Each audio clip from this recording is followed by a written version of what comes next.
All right. Well, good afternoon, kids and juniors. This is our time together. So I know we can't be here together in person, but I'm glad that we are still together through technology. So come on forward and let's see what God has just for you today. Before we get into that, I have a question for you. Have you ever been to a wedding? I was thinking about the weddings I've been to, and I've had to get dressed up. I'm wondering if you had to get dressed up.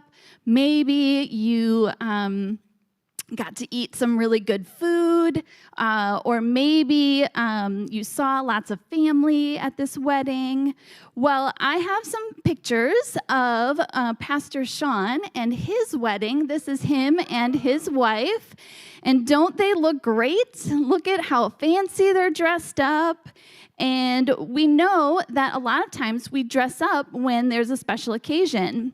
And weddings are just that. They're special occasions. It's a special occasion where people make promises to one another in front of all the people they know and before God.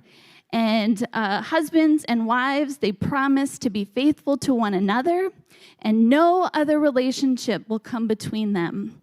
And this is how God designed it for families.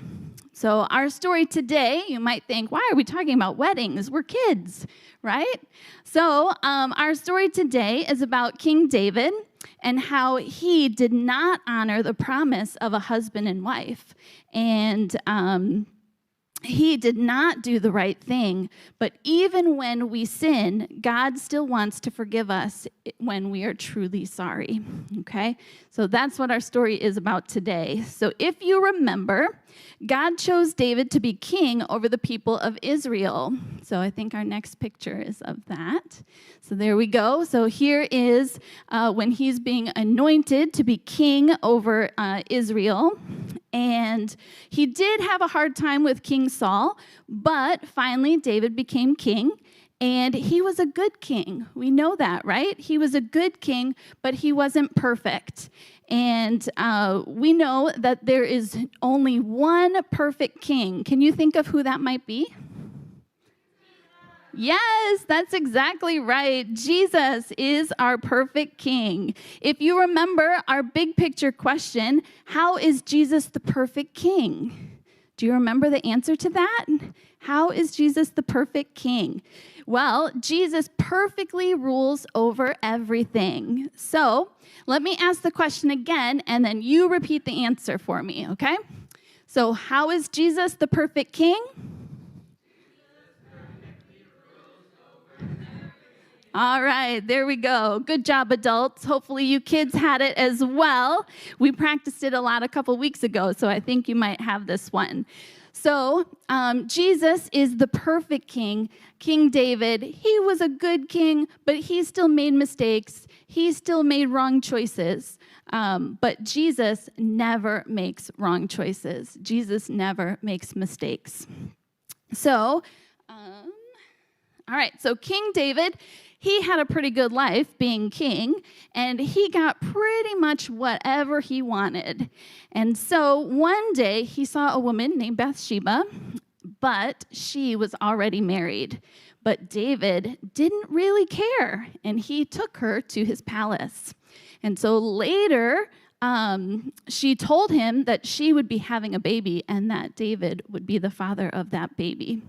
And so David knew that he did not do the right thing, and he tried to hide what he had done and what had happened. And so he called Bathsheba's husband back from fighting in a battle to be with his wife, but Bathsheba's husband was honorable, and he did not feel that it was okay to be at home comfortable with his wife while the men were off at war. And so David, he was like, I'm frustrated. This didn't work. Let me see if I can try something else. And so then he tried to hide his wrongdoing another way, and he put Bathsheba's husband at the front lines of the battle where he would probably be killed. And that is exactly what happened. So Bathsheba's husband died, and so then Bathsheba could become David's wife.